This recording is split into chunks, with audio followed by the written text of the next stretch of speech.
on their strings, hands still stained from tears and chains. Used to hear my mama pray, child, your seed gon' find a way. Brick by brick they built their walls, still your word stood above it all. But the dust got my footprints back where our fathers ruled as kings. Hear the call, hear it rise. No more sleeping in disguise. Bones remember where we're from, land of promise, here we come. Taking it back, taking it back.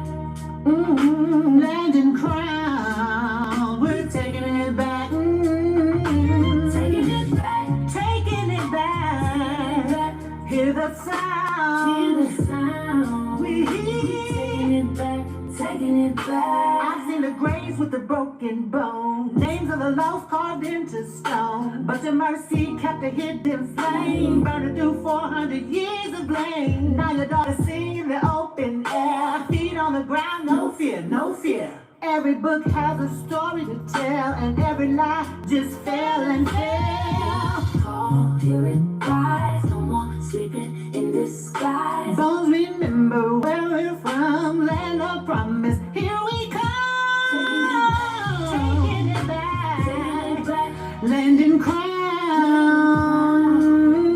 Taking it back, taking it back, taking it back. Hear the sound, we taking it back, taking it back. From the boneyard to the throne, from the exile going back home. You said return, so we'll return. You said restore, let Babylon burn. Taking it back, let them cry, let them cry. Taking it back, taking it back, taking it back. Hear the sound, we taking it back, taking it back.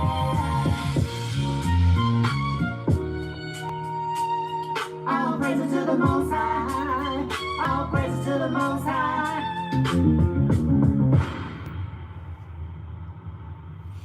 Good afternoon, good afternoon, good afternoon. How's everybody doing this afternoon? This is the day that the Most High have made. So let us be glad and rejoice in it this morning, this afternoon. I hope your week has been a great week. I hope the Most High really truly have blessed you over and abundantly with love, kindness, and peace, and joy and healing. I hope the Most High really truly have blessed you over and abundantly with wisdom, knowledge, and understanding of His Word. And I hope He blessed your offspring with peace, wisdom, and understanding. How's everybody doing this afternoon? I hope your week has been a great week. I hope it really, truly hope it has been. As for my week, it's been a good week. I can't complain.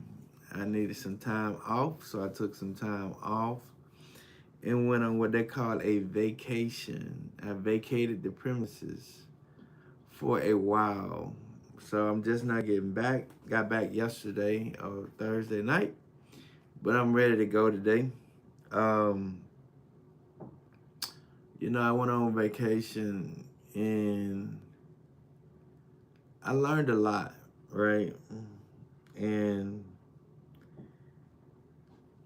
when I went, I was in the ocean, right? And what is amazing, right?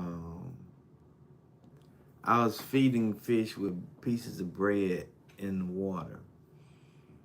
But what was so amazing is that the bread didn't have no sense of smell in the water. The bread didn't have no smell to it or anything.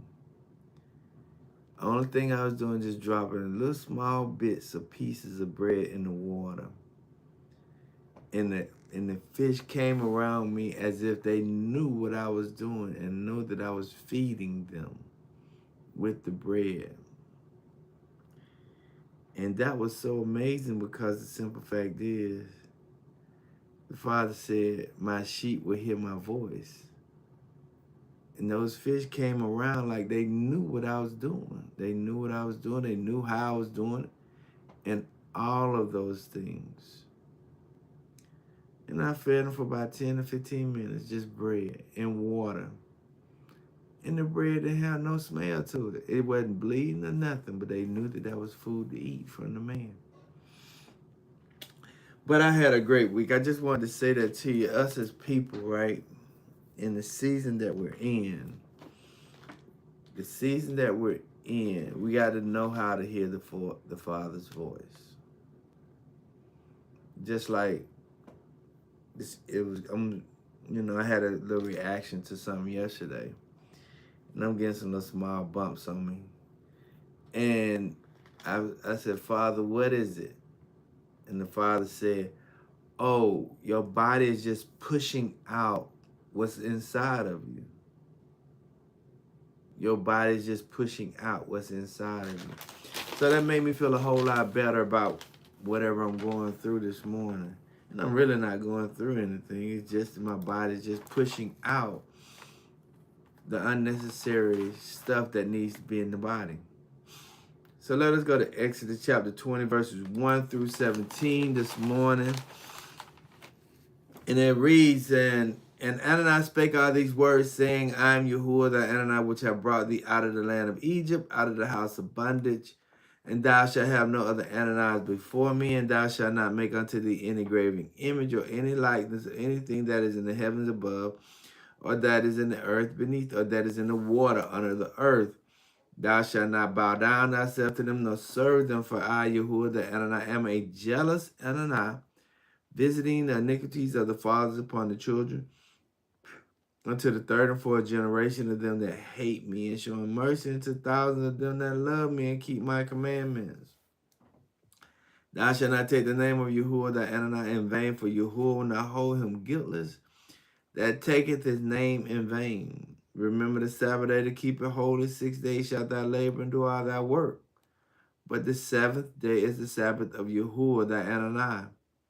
In it thou shalt not do any works, thou, nor thy sons, nor thy daughters, thy manservants, nor thy maidservants, nor thy cattle, nor thy strangers that is within thy gates.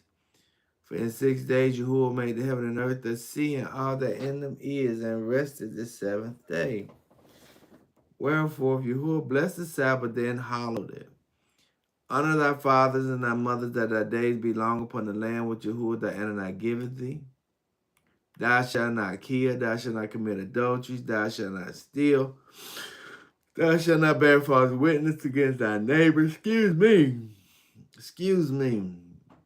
And thou shalt not covet thy neighbor's house, and thou shalt not covet thy neighbor's wife, nor his manservants, nor his maidservants, nor his ox, nor his ass, nor anything that is thy neighbor's.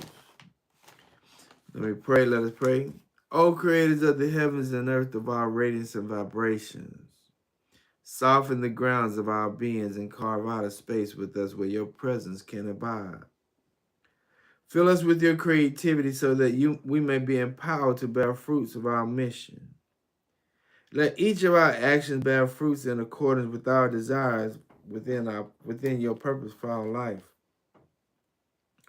Bestow us with the wisdom of produce and show where each being needs to grow and flourish. Untie the tangled thread of destiny that binds us as we release others from the entanglement of past mistakes. Do not let us be seduced by that which distracts us from our true purpose, but illuminate the opportunities for present moments. For you are the ground and the fruitful vision, the creator and power and fulfillment, as all is gathered and made whole.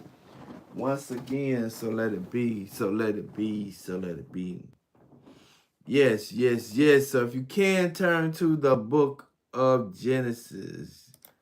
Genesis chapter 31. Genesis chapter 31. This is the second part of the teachings from 2 weeks ago. This is the second part of the teachings of 2 weeks ago. And it was all about, and see, let me say this to you. One thing the Spirit has shown me, right,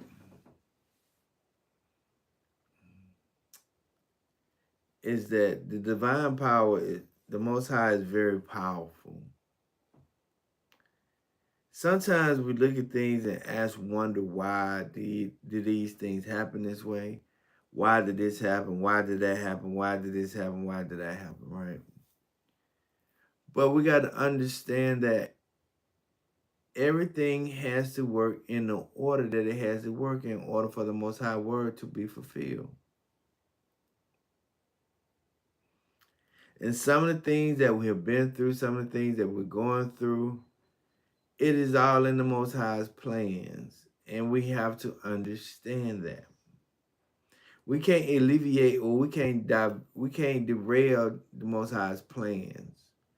We have to follow the Most High's plans to the fullest in order for us to be able to see His word manifest itself to come to pass. Everything that He says has to happen. Because when I was on vacation last week, I was doing meditation, and He was showing me that, or the Spirit was showing me that after 1492,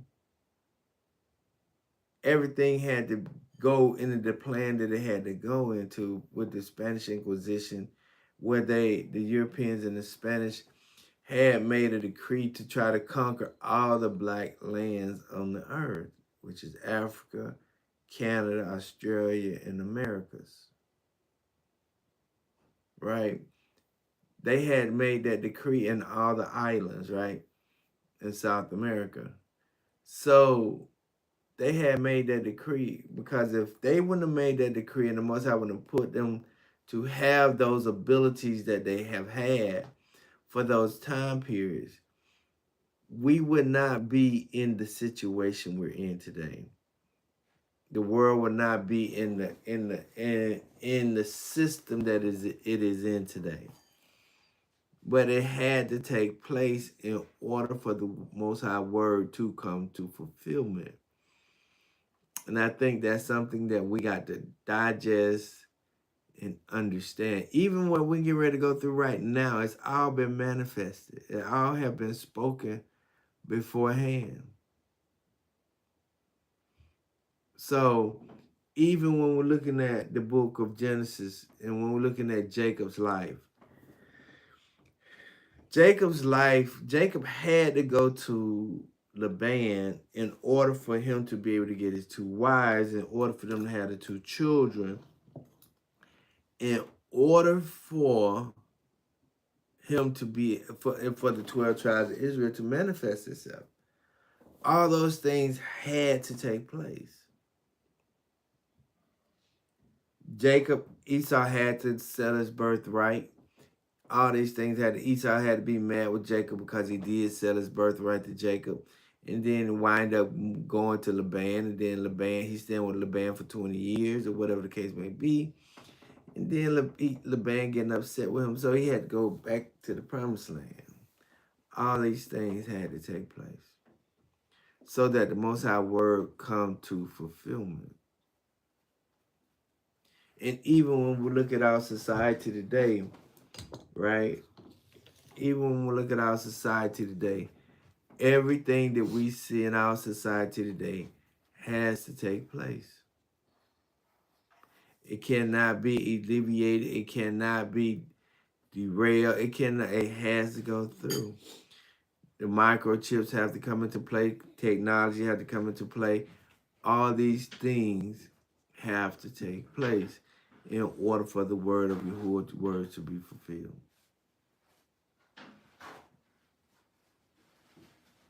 Now, how you handle it, it is based on you. Whether you be a part of the 1/3 or not, it's based on you as an individual. Not your salvation. Your salvation depends on you and how you worship the Most High. But the Most High word still gonna come to fulfillment. And that's something we got to understand. No matter what we try to do, the Most High Word still is going to come to fulfillment. Whatever part we play in it, that's what we play in it.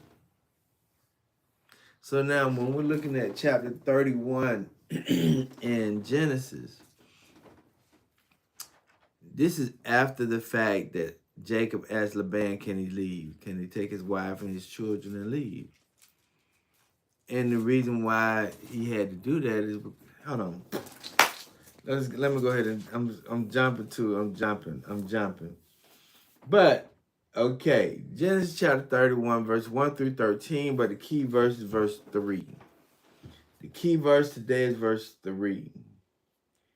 And it says, the key verse, and it says, and Yahuwah said to Jacob, return unto the land of thy fathers and to thy kindreds. Understand that. That's very important. And to thy kindreds, and I will be with thee. Understand that. That's what the Most High said. Return to thy fathers, and I will be with thee. And I will, he said, return to thy fathers, and I will be with thee. Okay? And I will be with thee. Return to thy kindreds, and I will be with thee. If I may give a title of the text this morning, the title of the teachings this morning is, it is time to return to your people. It is time to return to your people. That is the title of the teachings today. The one of the words that I have for you today is countenance. Countenance. A countenance is a 13th century word. It means behaviors, bearings, conduct, manners, demeanor, bearing, conduct, facial expression betraying or expressing a state of mind. And it then means the human face, the whole form of the face, or the system of features or your looks. That's what the countenance means. You can tell how a person feels or what they think about something based on their facial expressions or their countenance, right? And the word jealousy. Jealousy is a 12th century word.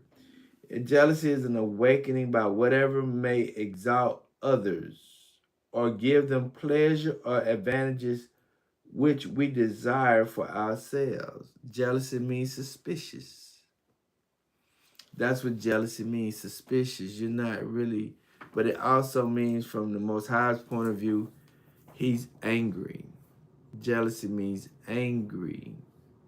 Okay? So, also I want you to look at this in Exodus chapter 3, verse 7. Okay? And it says, and Yahuwah said, I have surely seen the affliction of my people, which are in Egypt, and have heard their cries by reason of their taskmasters. For I know their sorrows, and I am come down to deliver them out of the hands of the Egyptians, to bring them up out of that land unto a good land, a land large, unto they flowing with milk and honey. Unto the place of the Canaanites, the Hittites, the Amorites, the Perizzites, the Hivites, and the Jebusites. So now when we're looking at that, okay, now let us go to Genesis chapter 31. I'm sorry about that. I apologize. Genesis chapter 31 is talking about Jacob getting ready to leave Laban, right? Because Jacob had been with Laban for over 20 years. And the reason why Jacob was in the situation he was in is because of ignorance of traditions of the Laban of the Syrians. Jacob was ignorant to the fact of not knowing their culture, their history, and how they do things in the land that he was in. So that is the reason why Jacob was more so in the land for the period of time that he was in, because of his ignorance. And because also the word says my people perish because of lack of knowledge. Right? So Jacob didn't have the knowledge of the Laban and the customs. So when Jacob decided to want to marry Rachel, Jacob could not marry Rachel without marrying Lilith first. Right? He had to marry um, the oldest daughter first before he could marry the youngest daughter. And Jacob did not know that, but Laban knew that Jacob didn't know it. So what did he do? On the night of him, after Jacob working for Laban for 7 years, thinking that he was gonna get Rachel, he got the oldest daughter. And Jacob laid down with the oldest daughter, and he woke up the next morning realizing that it wasn't Rachel, he was upset about it. But Laban told him, hey, in Genesis chapter 29,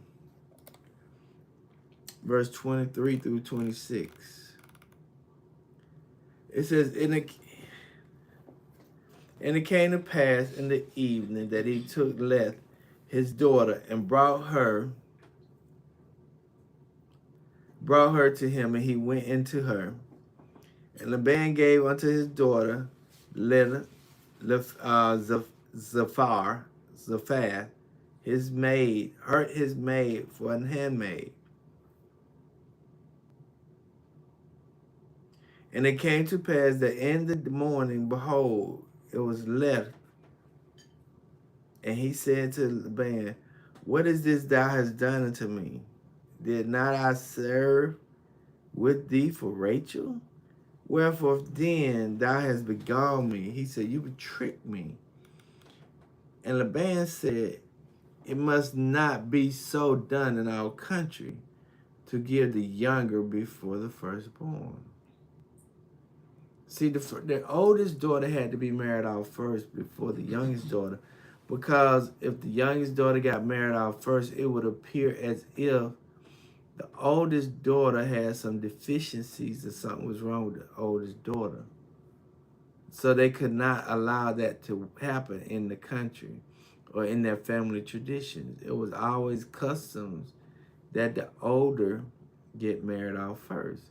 So that's why he gave her to Jacob first. And then Jacob said, I will work another 7 years so that I could be able to get Rachel. So he worked there for 14 years to get both of the daughters, to marry both of the daughters, right? Then he worked another 6 years to get the cattle. Because what was actually happening is that the Most High was actually preparing him to be able to leave Laban. But Jacob did not know that until after the fact. Okay? So now when we're going to the chapter 31, and we're going to chapter 31, this is the moment that Jacob was really getting ready to leave, because the simple fact is he was tired of living up under Laban's rules and regulations. And the Most High had already promised him land. The Most High already told him, go back to your people now. It's time for you to go back to your people. I gave you all your wealth, and I don't let this go over your head. Don't let this go over your head. Listen. The Most High said, I don't gave you your families. I don't gave you your wealth. I don't taught you how to have skills and abilities now. Now it's time for you to go back to your people with everything that I have given you.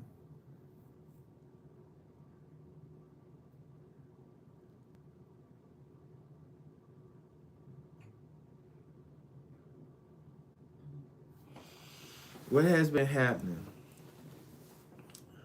in the last 2 or 3 weeks in our society here in America because of the Rick Child incident, the Kamala Anthony incident. A one-year-old infant got deleted in a car by the police officer up in Mississippi because the simple fact is they assume that somebody had stole a bag of Pampers.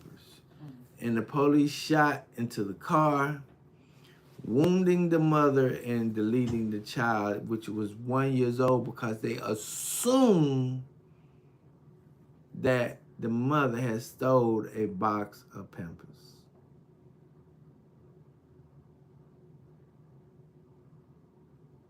Listen to that.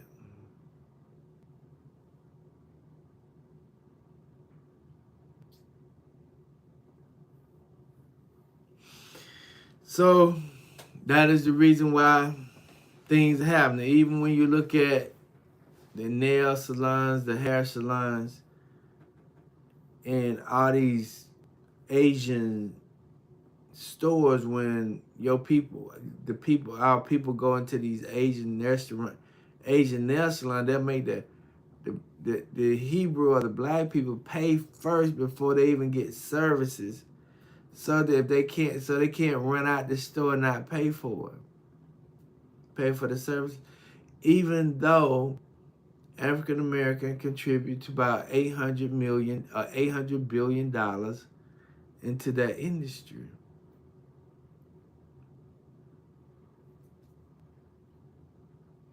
I have seen, this is not the first time the Rick Child deleted somebody or hurt somebody. The Asian community in those nail salons have really been terrorizing our people.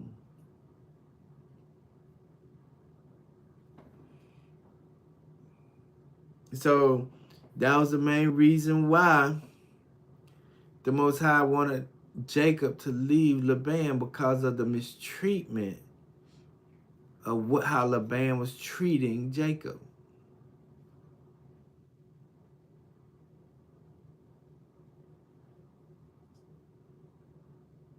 And see, that's what we see in society today. The mistreatment of the people that is working for or supplying goods and services to other people. The Asian nail salons would never be where it is today without African American people or Hebrew people.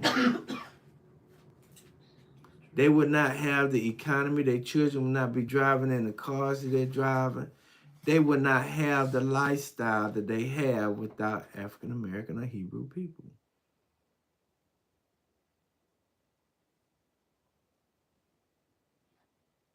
And that's something that we got to understand. Even when you look at major colleges would not have the things that they have without African American and Hebrew athletes contributing to their society, going to their universities and playing in their football programs, their baseball programs, and their basketball programs. But you can't mistreat the people who's working for you and expect or supplying your lifestyle and expect for them to continue to be there for you and doing what they do for you. Now let's look at it, because I'm gonna say something to you. Let me just see if I can do something real fast. Okay, let me see if I can read you something. Do you all know there was a Negro League Baseball during the same time that it was a Major League Baseball program, right? Excuse me. During the 1920s,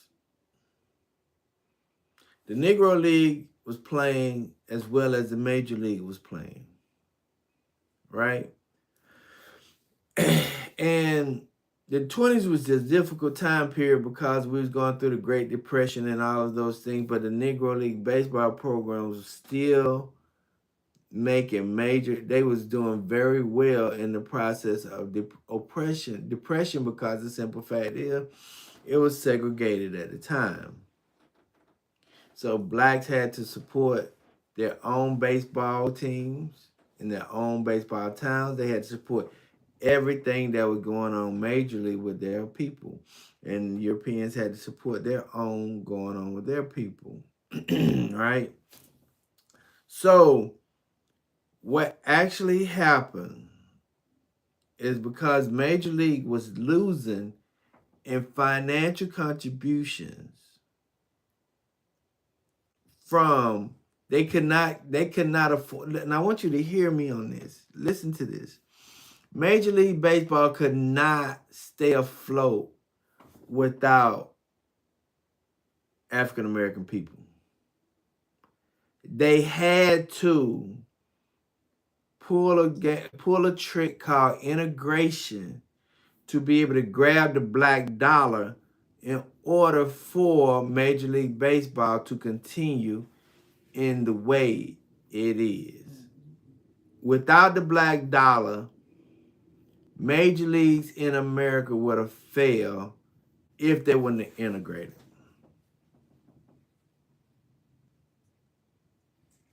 So what they decided to do is get Jackie Robinson the opportunity to play for Major League Baseball. Not necessarily saying that they really wanted Jackie Robinson to play Major League Baseball. It's just that they wanted the black dollar to leave the Negro League Baseball and come to go to Major League Baseball. It was all trickery. It was never about they really wanted to be able to bring the nationalities together. It's just that they wanted the dollar. It was all about finances. Understand that. Because I'm going to read a little bit of this, okay? Okay, it says this.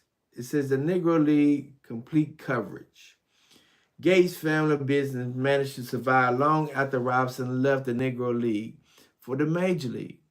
But it took a name change to Gates Bar and Barbecue to a couple of location changes to become thriving changes it is today. The truth is that the Negro League and some of the economy surrounding them died a relatively swift death after Robson's iconic debate with the Dodgers on April 15, 1947. While the Major League Baseball is celebrating the 100-year anniversary on the birth of the Negro Leagues and their rich heritage on Sundays, the league themselves, the black businesses, they pooped up with their own well-attended games, traveling, and parties, where the collateral damage of integration cost of progress. See, integration damaged the progression of black people. That's what this article is saying. It says, integration, said Bob Kendricks, president of the Negro League Baseball Museum, was good for the soul of our country. It moved us in ways and social we never, ever dreamed possible. But it was a devastating economically for the African American community. See, integration for baseball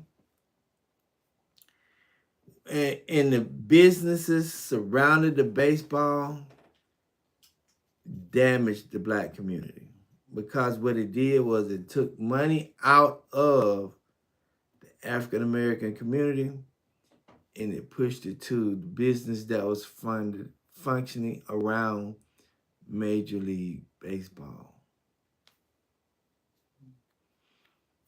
And see, I want us to understand something.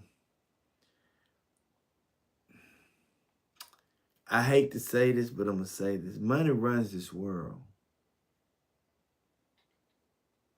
And how do you utilize your monies means a whole lot. Yes, they wanted you to assume that they wanted baseball to be integrated, but they didn't actually want baseball to be integrated. They just wanted the financial contributions from integrations to come into their communities. Okay. Let's look at something else. The integration of the golden age of black colleges football lost to integration. Okay? The glory days of the HBCU football are unlikely to return, but calls for economic fairness for black athletes and black institutions continue. Okay. The thing about it is, what really got integration started in college football was when USC brought a black running back down here and played the University of Alabama. And that black running back from USC ran all over the University of Alabama. And when he ran all over Alabama, the following year, the University of Alabama went out and started recruiting black athletes for their program because they understood that in order to win, you needed to have black athletes against black athletes because they was very competitive, right? Okay, but let me read you a little bit about this article. It says, on the morning of October 6, 1979, the University of Miami coach told their players that their game against Florida A&M was their opponent's Super Bowl. Miami was unranked but still expected to beat FAMU, a historically black college and university in Tallahassee. For the Rattlers, an opportunity to play a high-profile in-state team like the Hurricane was a mass undertaking. Major college football has been fully integrated for nearly a decade, and it wasn't until 1979 that every football team in the Southeast Conference fielded a black player. But the leading program of the day avoided HBCUs. Tennessee did not play Tennessee State. LSU did not play Grambling State or Southern, and FAMU lived in the shadows of Florida State, and the Hurricanes. It was a competitive strategy developed during the segregation and built on fear. Major colleges did not want to risk losing to HBCUs. FAMU was a pillar of the golden age of black football. Black college football between 1945 and 1969. The Rattlers won over 204 games, 36 losses, and 4 ties, and won 8 black college national championships and 20 conference championships. In 1979, the Rattlers defending a Division I AA champion and winning of back-to-back college national championships were arguably the most dominant HBC program in the country. At the time of their matchup, Miami and FAMU football program excellence, but the program influence will fade at the end. Listen to this. But the FAMU program influence will fade at the end of the 20th century. Miami, meanwhile, will go on to become one of the country's dominant teams, winning 4 national championships between 1983 and 1991. The Hurricanes, like so many other high-profile programs, began recruiting the talent that sustained the successful black college program throughout the 20th century. Let me read that again. Listen to this. The Hurricanes, like so many other high-profile programs, began recruiting the talent that sustained successful black college programs throughout the 20th century. So when Miami Hurricanes played the FAMU in 1979, guess who won the game? FAMU won 13-16. FAMU won a tight contest 13-16, celebrating Rattlers. Fans paraded on the field after Miami kicks sailed a 20-yard chip shot wide of left uprights. So Miami lost the game against the Florida FAMU Rattlers. So that really pushed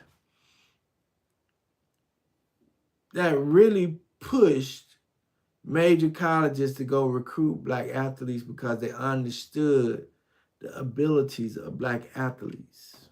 They understood that black athletes had a great potential of bringing money to their universities.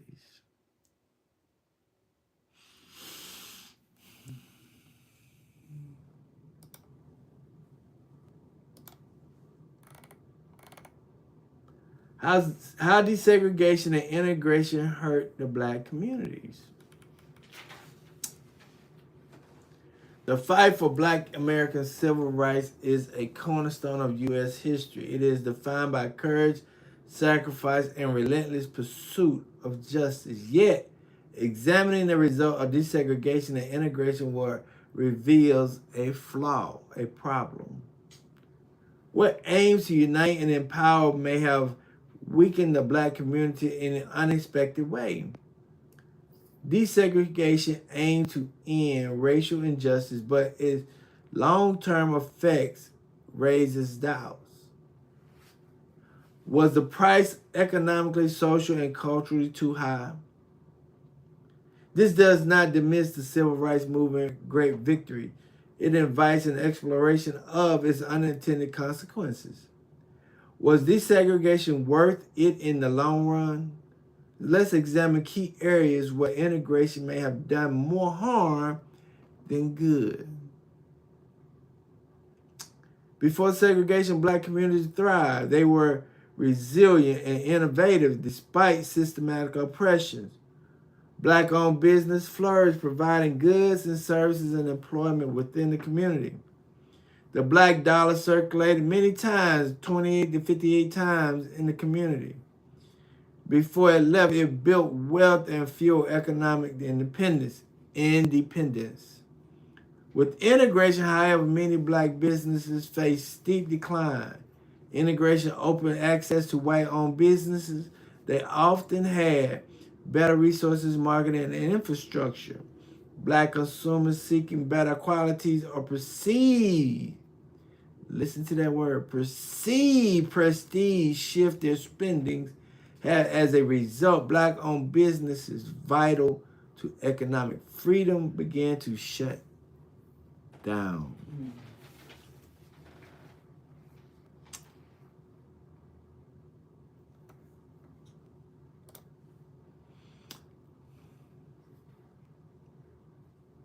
The 1921 Tulsa race massacre and the financial fallout. What you asking me probably, why am I reading all of this, right? Why am I reading all of this, right? It's about the story of Laban and Jacob. Jacob understood that he had to get back to his people because he had skills and abilities that the Most High gave him when he was up under Laban. But he understood that Laban was using his skills and abilities to make Laban wealthy and Jacob a servant. But let's get to it. And we go to Genesis chapter 31, verse 1. And it reads like this. And he heard the words of Laban's son, saying, Jacob hath taken away all that was our father's. And of that which was our father's has he gotten all this glory. The word glory means wealth, okay?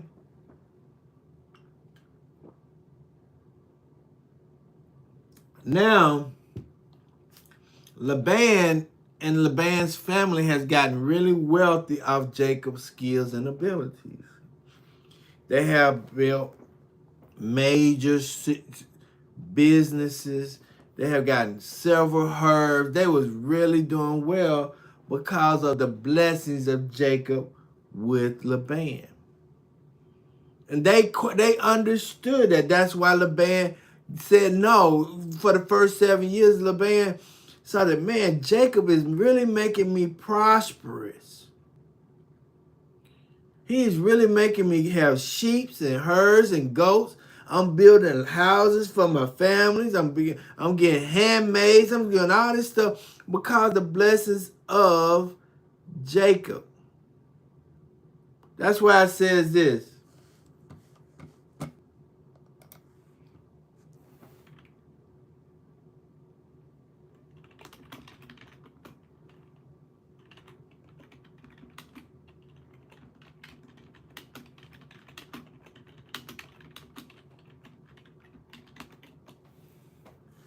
In Genesis chapter 3, verse 12, Genesis chapter 12, verse 3, it says, and I promised Abraham, I will bless those who bless you, and I will curse him who dishonor you.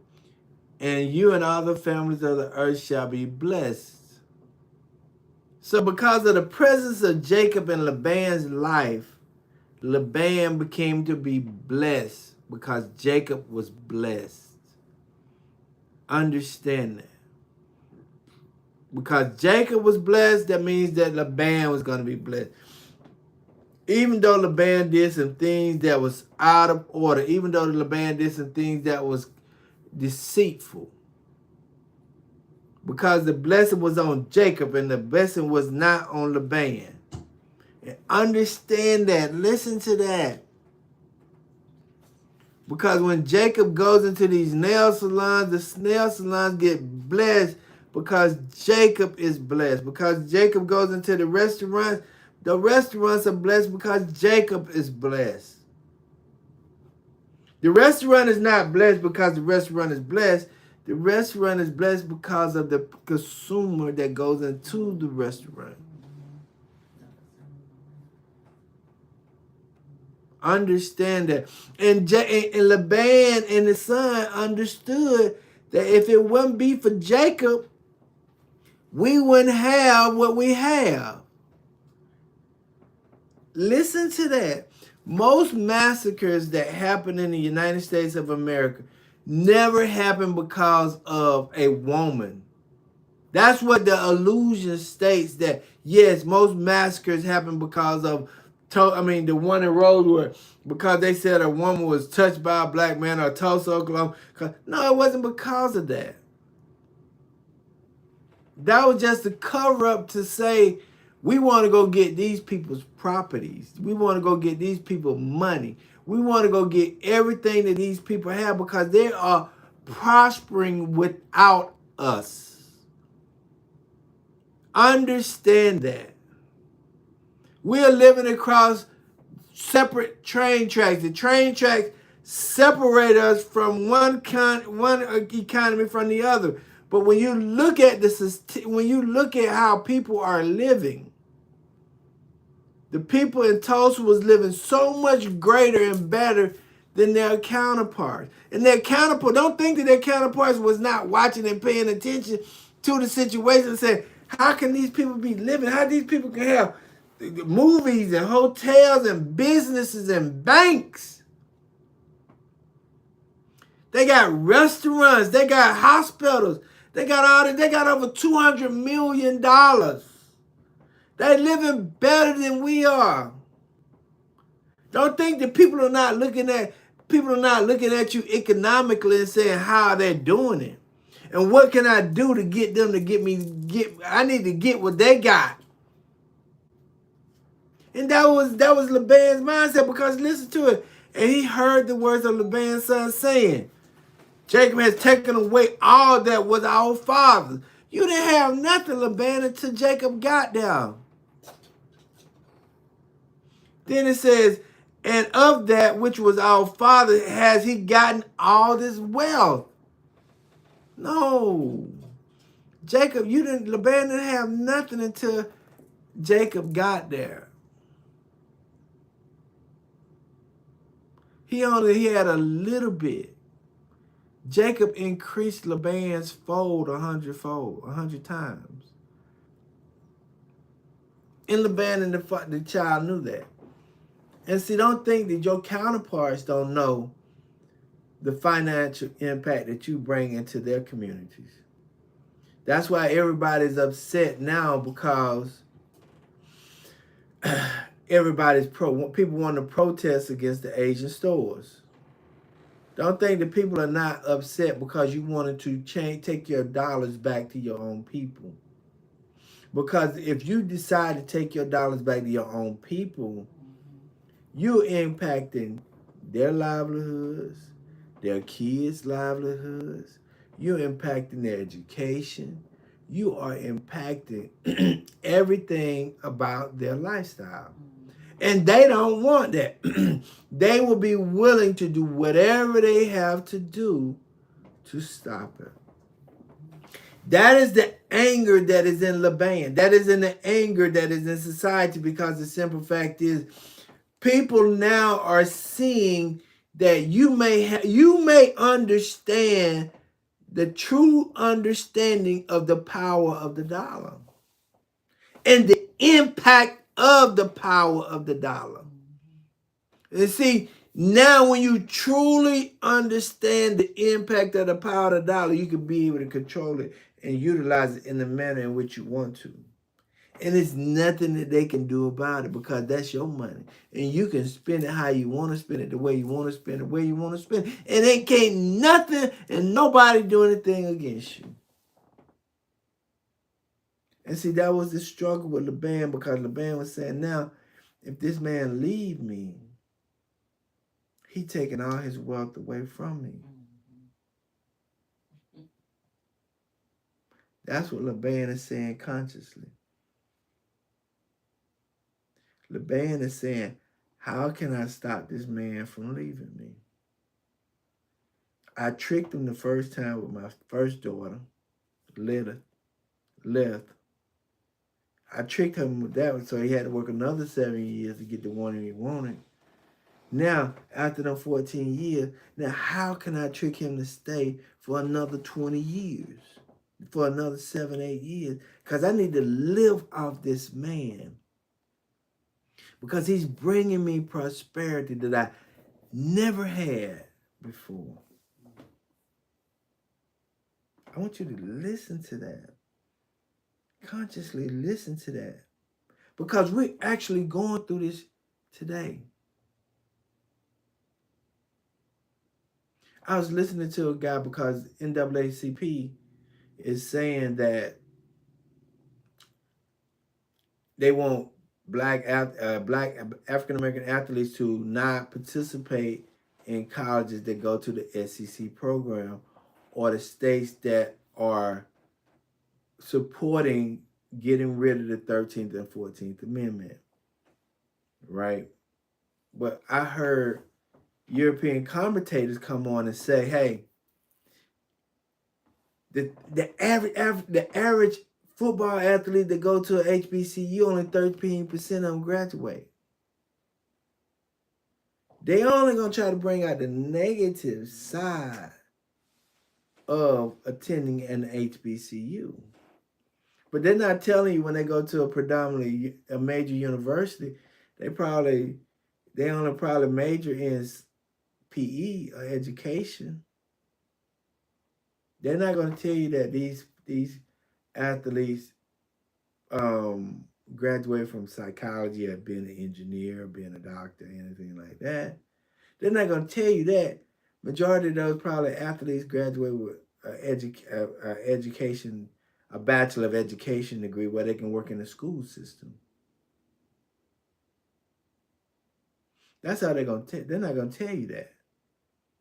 But they only tell you, well, only 13% of they graduate at HBCUs, trying to detour black athletes, African American athletes, from going to HBCUs.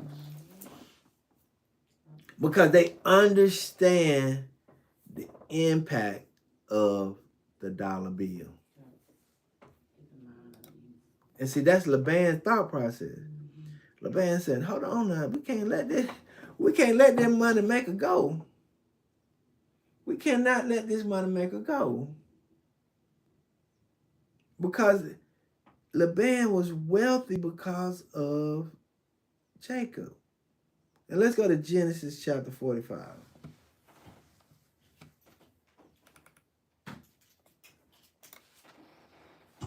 Verse 13. Go to verse 12 first. Because we're talking about wealth and how nations got to be wealthy off the backs of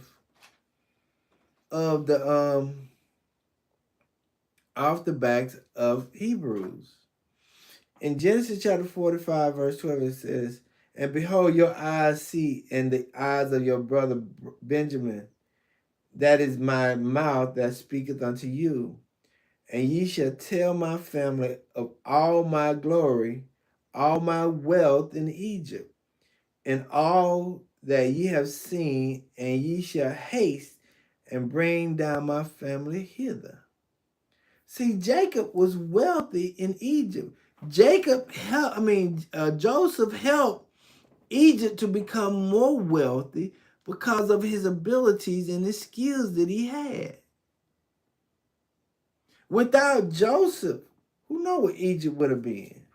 Without the skills and anointing and abilities that Joseph had, who knows what Egypt would have been, because he wouldn't have been able to interpret the dream that preserved the Egyptians because of the interpretation. 7 years of famine and 7 years of plenty.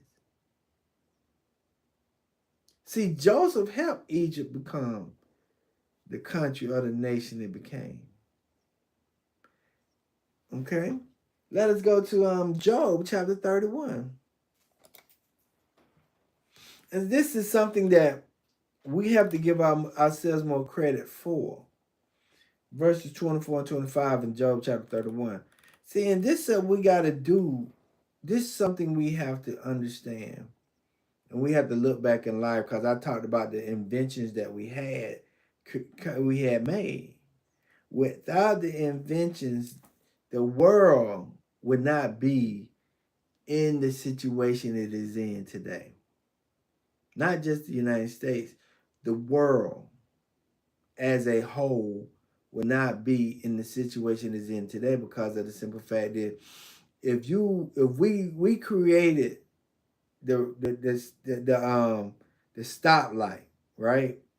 Just say the stoplight. We invented the stoplight. Do you know every country around the world now has stoplights?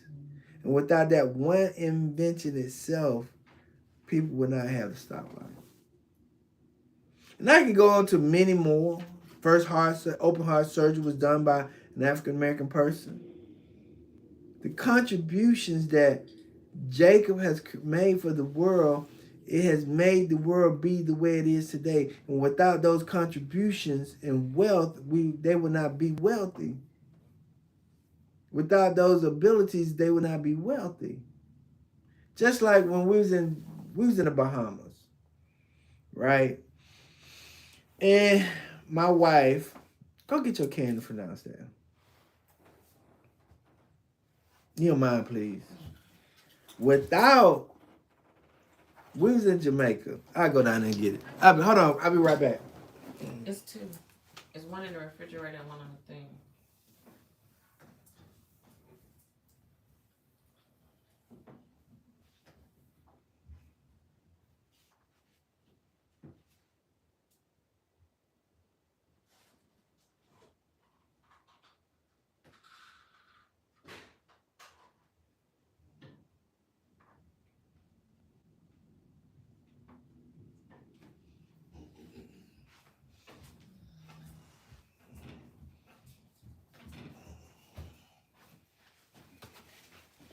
Okay, we was in Bahamas last week, right? Okay. When we went to the Bahamas, right? We did a little history tour and found out about just the economy and all that stuff, right? We're gonna talk about the Tony Candy. The Tony Candy we bought it in the Bahamas at the airport. But Tony Candy is made out of chocolate, right? But Tony Candy did not originate from the owner of the present time.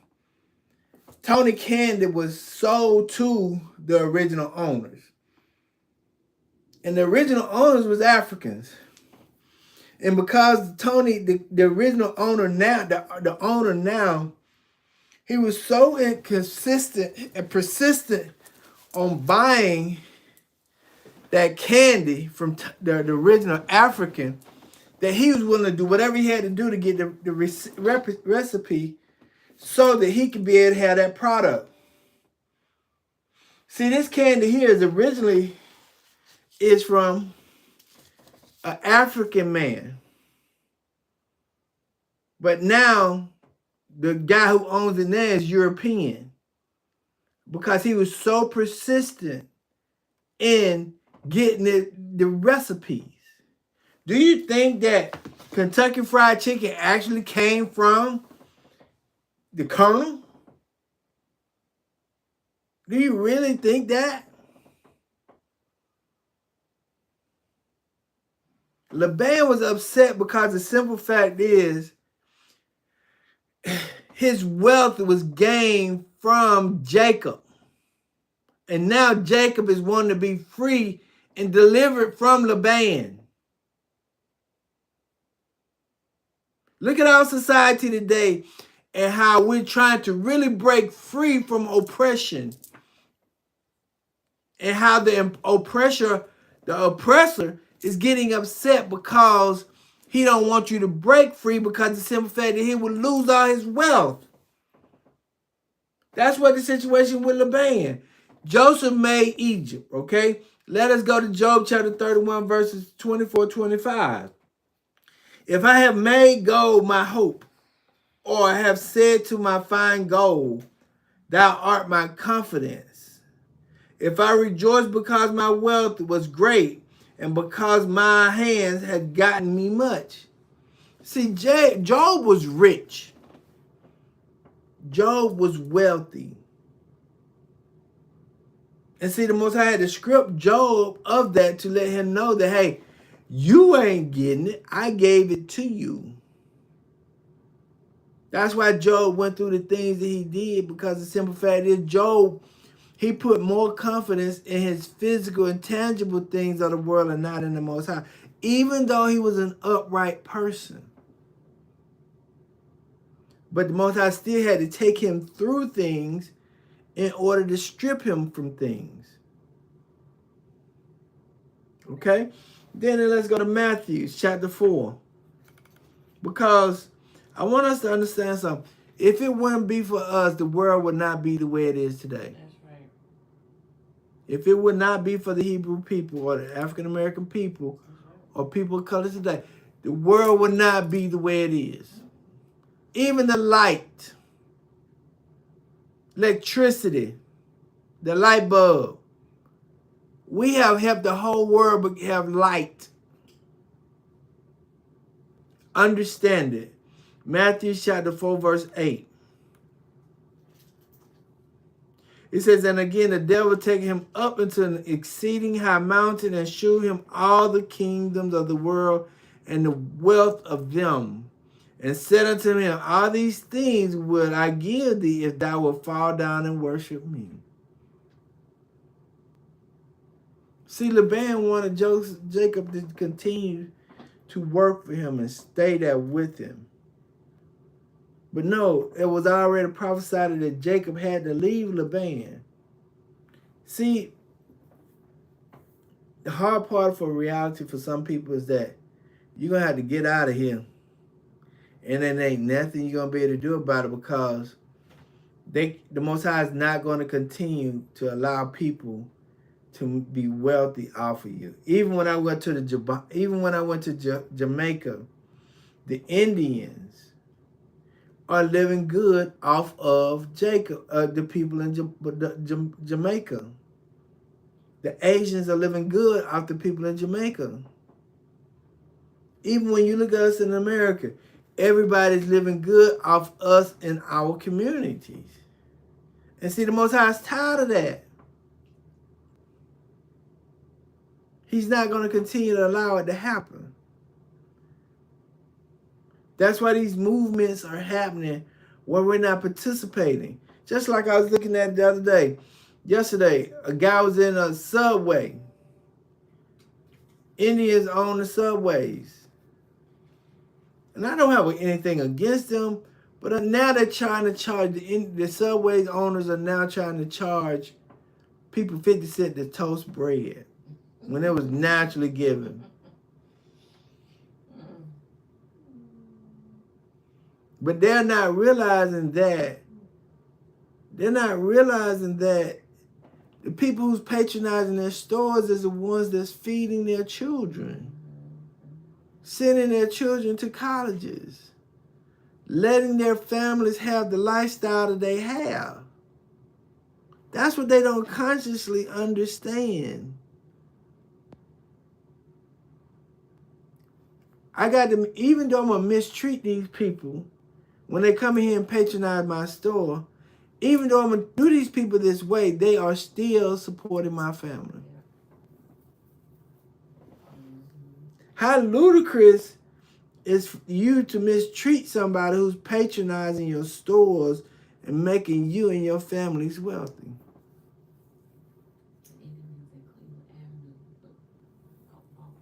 Yeah. How ignorant can you be to mistreat your people who patronize you, and think that the Great Spirit or the Most High is going to continue to allow it to happen? When everybody knows that you're leeching off Jacob. Let's go back to Genesis chapter 31.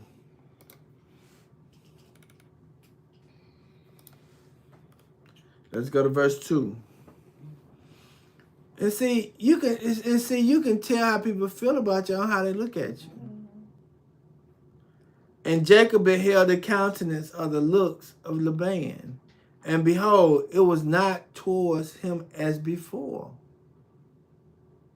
See, Laban knew the abilities of Jacob. Laban knew that Jacob was anointed. Laban knew that without Jacob, he wouldn't have the things that he had. So that made him become more angry and want to mistreat Jacob, because the simple fact is, Laban was jealous of Jacob.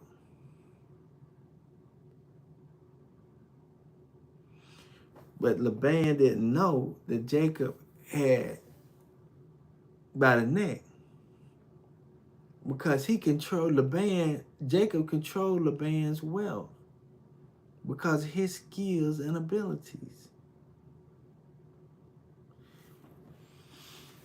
Only if African American people understood the impact and the power that they had with their abilities. We got everybody by the throat. We got everybody by the throat. See, the Most High made us the number one consumers for a reason. But we can bless you, but we also can curse you. We can bless you by spending money with you, but we can also curse you by stop spending money with you and redirecting that money to our own communities based on how you treat us as people. See, some people never understood the power of the black dollar. Now, people are starting to understand that we have power with the black dollar. And how we use that power is very powerful. And that's what Jacob understood. He said, I got to get back to my people. I can't stay around this man no more. This man don't like me. This man hate my guts. Literally hate my guts. I done worked so hard for this dude, but now this guy really hate my guts. I got to get away from this guy because he doesn't mean me any good, no harm. He only mean to harm me. And let's look. Let's go to verse 3. Let's go to verse 2 again. And Jacob beheld the countenance of Laban, and behold, it was not towards him as before. And Yahuwah said unto Jacob, listen to this. And the Lord, Yahuwah said unto Jacob, return unto thy land of thy fathers, and to thy kindreds, and I will be with thee. See, the Most High had to remove Jacob because of the mistreatment of Laban. Everything that Jacob needed, the reason why Jacob had to go to Laban, he fulfilled it. He got both of his wives, he got his 12 sons, He got the 2 concubines. It was time for him to go. It wasn't no need for him to be there anymore because he got all the things that he needed. He got his wealth. It's time for him to go now. And Jacob sent and called Rachel and Leah into the fields unto his flocks, and said unto them, I see your father's countenance. I see your father's expression, his facial expression, his anger. That is not towards me as before. But Yahuwah of my father has been with me. Listen to that. And see, that's something that people, African American people, really should be understanding. If it wouldn't be for the Father, we would not be in the situation we're in today.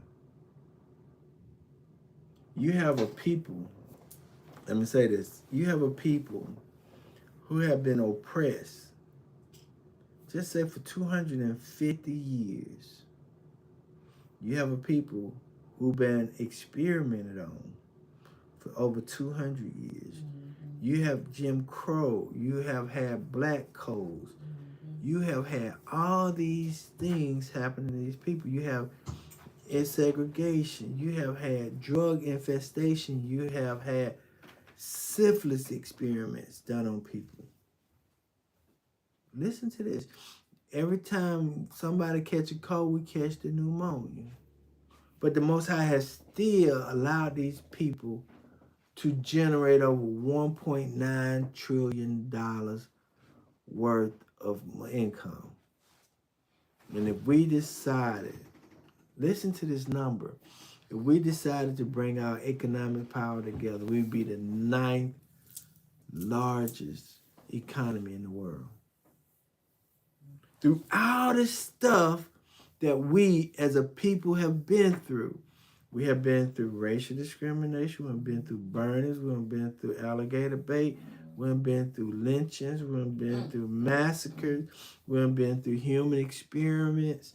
We have been through drug infestations. We have been through destruction of the family, but we still have been maintained and still have the abilities to control $1.9 trillion and be the 9th largest country in the world.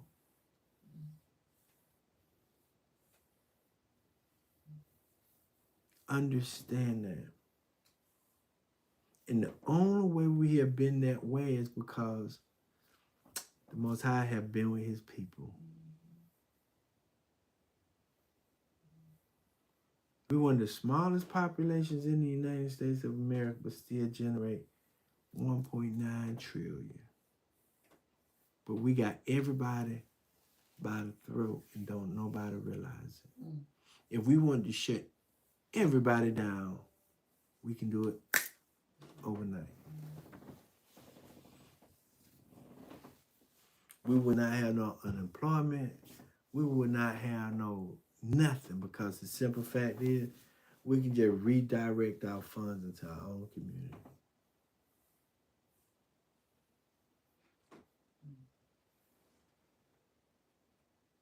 That's why Jacob said what he said in verse 4, and verse 5. And he said unto them, I see your father's looks, countenance, that is not towards me as before, but Yahuwah of my father has been with me. See, Jacob knew that the Father was with him.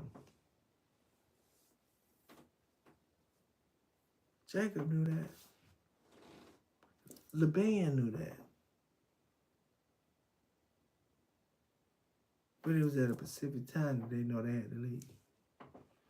Verse 6. And ye know that with all my power I have served your father. That word power means abilities. With all my abilities I have served your father. Let's go down to verse 38. Go down to verse 38.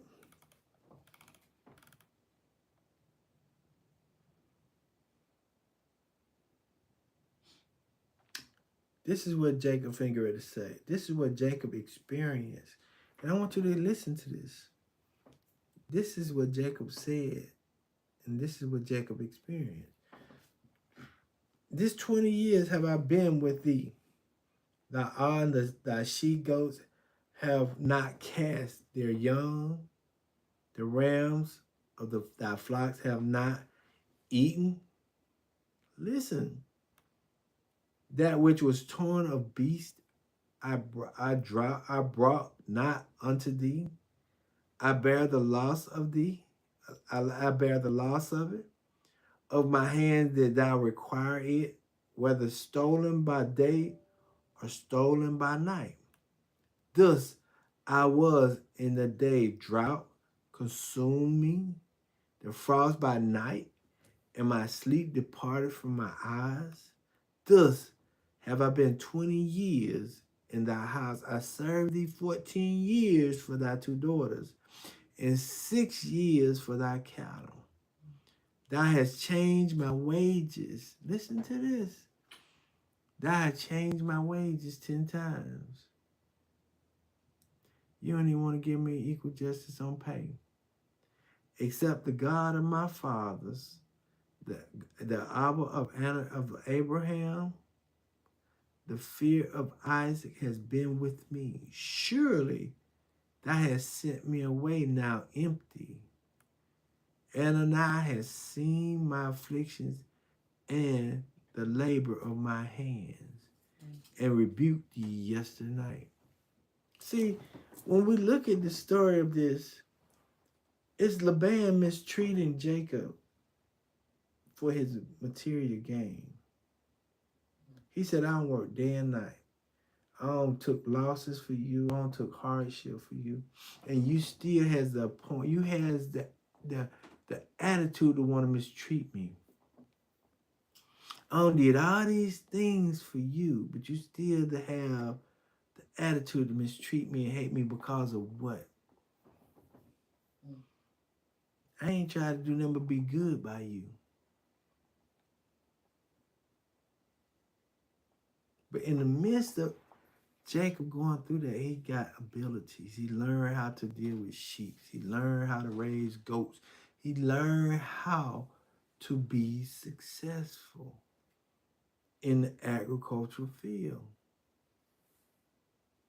See, even in the midst of us going through the struggles that we go through here in America, we still learning and adapting and changing and learning how to become more stronger. We're learning how to use herbs now, not medicine. We're learning how to use water and not whatever. We're learning different things in the midst of everything that we're going through. It strengthens us physically and emotionally, not just to depend on the man, but depend on the Creator himself. Because of all the struggles that we're going through in this world.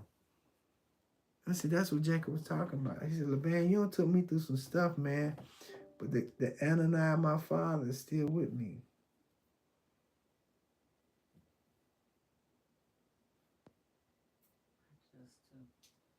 Even though I get mistreated when I go into these stores, my son gets shot in the back.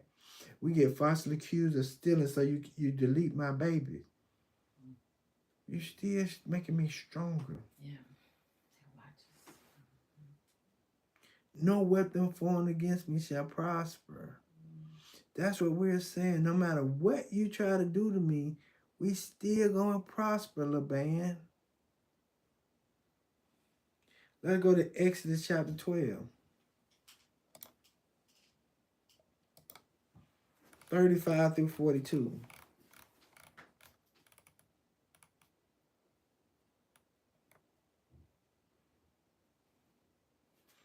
And the children of Israel did according to the word of Moses, and they borrowed of the Egyptians jewels of silver and jewels of gold and raiment. And the Lord gave the people favor in the sight of the Egyptians, so that they lent unto them such things as they required, and they spoiled the Egyptians. And the children of Israel journeyed from Ramsey to Sackcloth, about 600,000 on foot, that were men beside the children. And a mixed multitude went up also with them, and the flocks and herds, and even every very much cattle. Listen to that. A mixed multitude went up also with them, and flocks and herds, even very much cattle. And they baked unleavened bread and cakes. They baked unleavened cakes of the dough which they brought forth out of Egypt. And it was not unleavened, because they were thrust out of Egypt. They was kicked out of Egypt, and could not tarry or wait, neither had they prepared for themselves any ventures. Understanding that when the children of Israel was in Egypt, they learned how to adapt and overcome in harsh situations. See, a lot of times you we think situation is there to hurt us, but it's there to make us stronger, become more inventive or innovative. And see, being here in these times have pushed us to become more innovative, made us to be more stronger. Right? Let's go to Colossians chapter 3.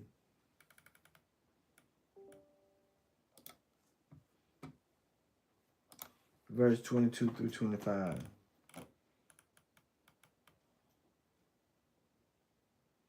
And I'm going to say this. Even in the midst of we going through what we're going through, right? Even though we go through the things we're going through, right? Servant, obey in all things your masters according to the flesh, not with eye service as men pleasers, but in the singleness of heart, fearing Adonai. Jacob still did what Laban asked him to do. Because at the end of the day, Jacob was more focused on taking care of his family. Jacob was still more concerned about getting back to his family than dealing with Laban in himself. Because Jacob knew, I have to do these things to get what I need. See, it's not about Laban. It's about you doing what you got to do to get what you need. And sometimes Jacob understood that. Because it then says in verse 23, whatsoever ye do, do it heartily as unto Yahuwah and not unto man. See, everything that I do, I try to treat people right because that's what I want to do. I'm not concerned about who making the laws. I'm just treating people the way I want to be treated. That's what my main concern is when I'm at work. When I'm at work, I treat people the way I want to be treated because I see what Yahuwah see. I see damaged people. I see people that's oppressed. I see people that's going through struggles. So I'm going to treat them the way I would want to be treated in that situation. I ain't stuck with my boss talking about. And that's not God's truth. I'm not concerned about him. I really ain't. He can't tell me nothing. And that's the honest God truth. You can't tell me how to treat these people. I ain't going to treat them the way you want me to treat them.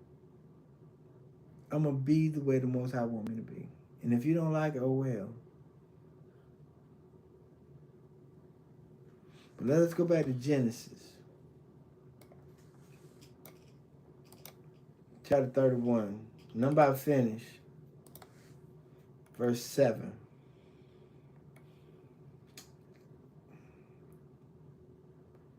It says, ye know that with all my power I have served your father, and your father has deceived me and changed my wages 10 times. But Ananias suffered him not to hurt me. Listen to that. Your father has deceived me and changed my wages. 10 times. But Ananias has suffered him not to hurt me.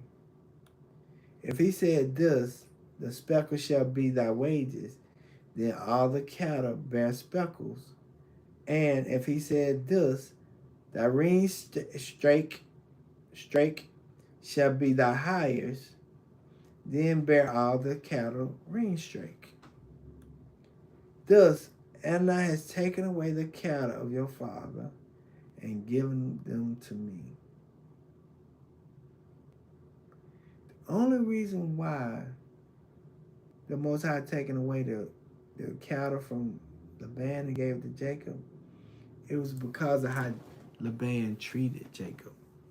The reason why we're taking our money away from the Asians is because of how the Asians treat us. You beat, you shoot, you kill, you beat, you fight your clients, your customers in the stores. You're following them around like they stealing something. But you want these same people to patronize you and continue to spend money with you? No. That's ludicrous. This Ananias has taken away. Listen to that part. See, Jacob didn't do it. Jacob didn't take it away.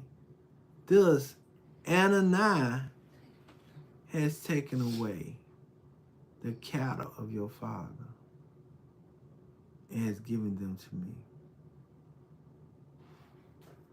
Let's look at that. How long can you mistreat the Most High's people and then think that the Most High can continue to bless you? See, he put you in a trap, thinking that you were doing everything that you were doing, but in actuality, it was the Most High doing it because the Most High's people just being hard-headed. But now the Most High said, I'm fed up. I'm going to put a spirit on my people not to go back to you. I'm going to put a spirit on your people, my people not to go back and patronize you no more because how you've been mistreating them. See, the spirit moves in ways that we could ever imagine. That's a spirit. This is a spiritual thing. It's not a physical thing. The Most High is a spirit. And the spirit hovers over the earth, and when he sees people being mistreated, he said, enough is enough. That's why it says this in Exodus chapter 3. Verse 6 and 7 says, moreover, he said, I am Ananias of thy father, the Ananias of Abraham, the father of Isaac, the father of Jacob. And Moses hid his face, and he was afraid to look upon Ananias. And Yahuwah said, I have surely seen the afflictions of my people, which are in Egypt, and have heard their cries by reason of their taskmasters. For I know their sorrows, and I have come down to deliver them out of the hands of the Egyptians, and to bring them up out of that land unto a good land, a large, unto a land flowing with milk and honey. Understand that. This is very spiritual. This is not physical. People looking at it from a physical movement, but it's a spiritual movement that the Most High is doing.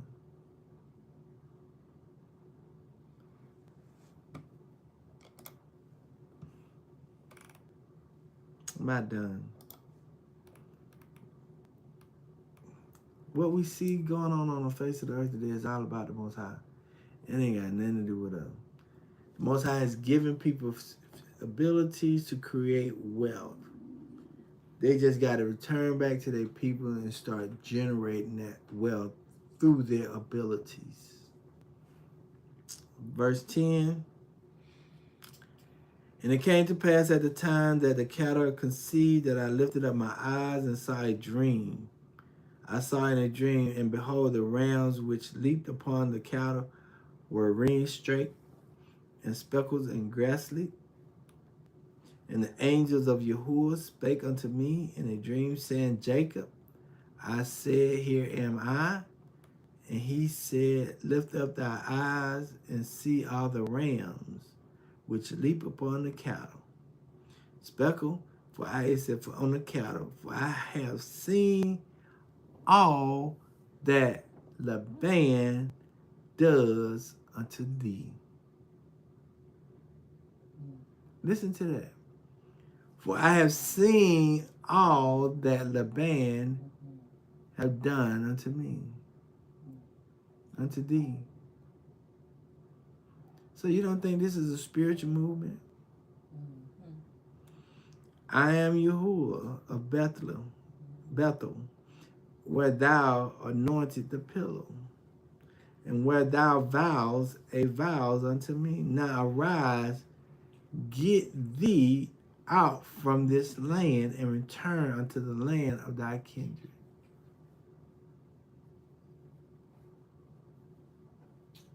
So this is Most High is doing. What we see going on in the earth today ain't got nothing to do with man. It's about the Most High's promise. It's about the Most High's abilities, because he told his people he was going to give them what he wanted them to have. It ain't got nothing to do with man. And that's something we got to understand.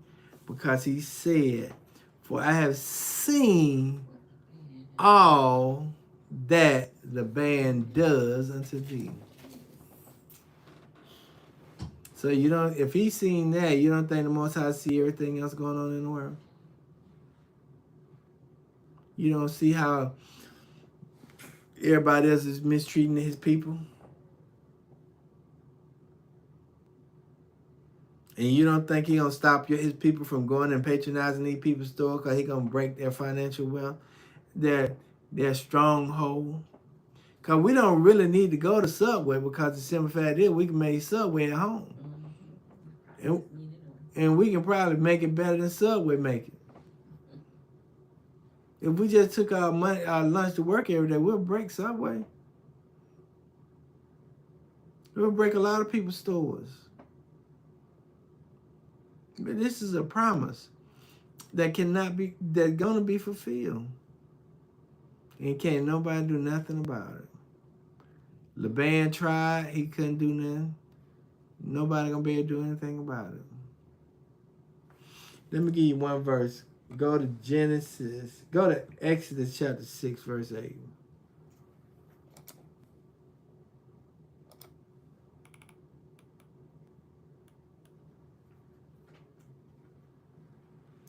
It says, I will bring you unto the land concerning the which I did swear to give unto thee, and give unto Abraham, to Isaac, and to Jacob, and I will give it to you for inheritance, for I am Yahuwah.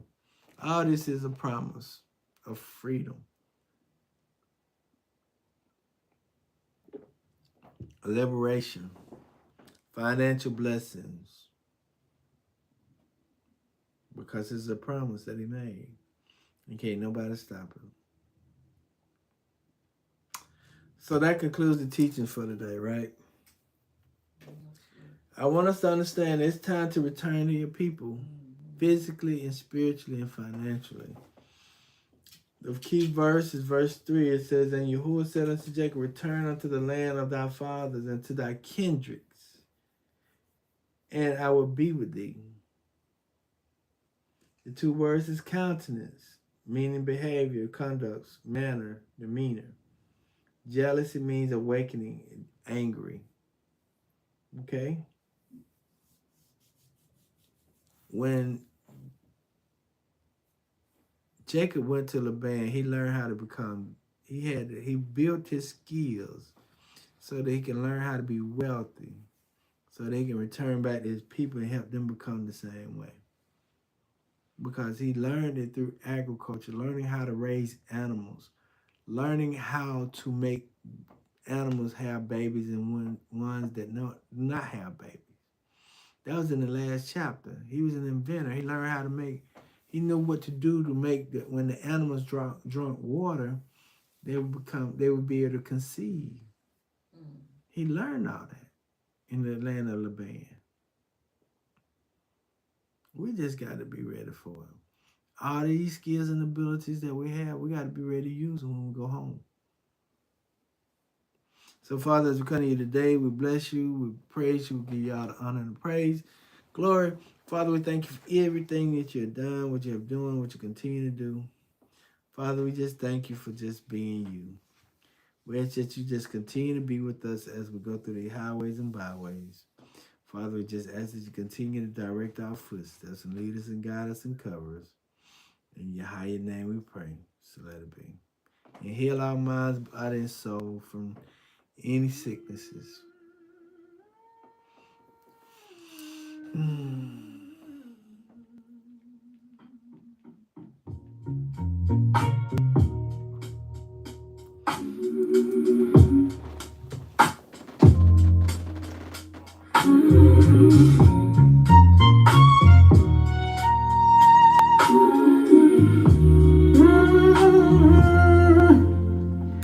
By the wolves they hung their strings, hands still stained from tears and chains. Used to hear my mama pray, child, your seed gon' find a way. Brick by brick they built their walls, still your word stood above it all. But the dust got my footprints back where our fathers ruled as kings.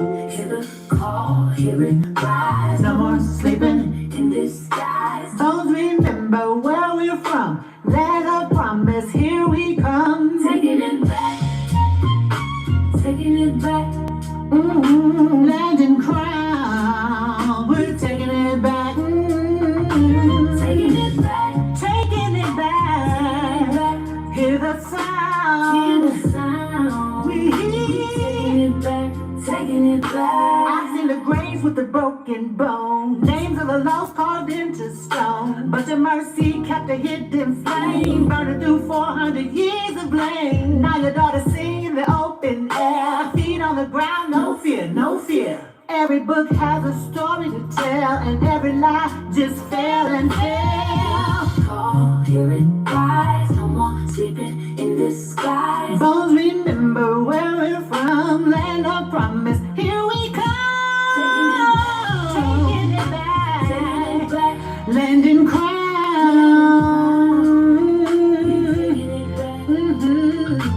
Taking it back, taking it back. Hear the sound.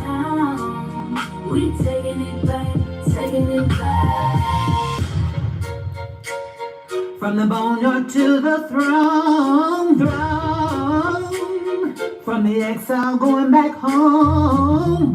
You said return, so we'll return. You said restore, let Babylon burn. Taking it back, let them cry, let them cry. Taking it back, taking it back, taking it back. Hear the sound, we taking it back, taking it back. All praises to the Most High, all praises to the Most High. Y'all have a blessed one. Shalom, shalom, shalom.